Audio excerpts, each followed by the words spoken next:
thunderstorm warning for Union County, Illinois, North Central Alexander County, Illinois, Northeastern Cape Girardeau County, Missouri, until 8:30 p.m. At 7:49 p.m., severe thunderstorms were located along a line extending from 6 miles northwest of Trail of Tears State Park to near Cape Girardeau, moving east at 40 miles per hour. Expected hazards include 60 miles per hour in gusts.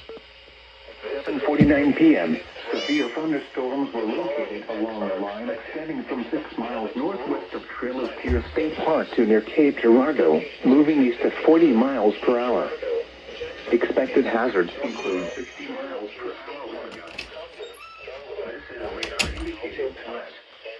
The following impacts are expected. Expect damage to roofs, siding, and trees.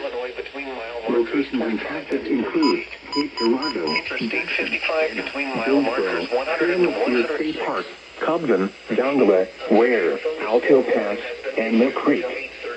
This includes the following highways: Interstate 57 in Illinois between mile markers 35 and 38. Interstate 55 between mile markers 100 and 106. Repeating, a severe thunderstorm warning has been issued until 8:30 p.m. for the following counties in Illinois: Alexander and Union, and Cape Girardeau, Missouri.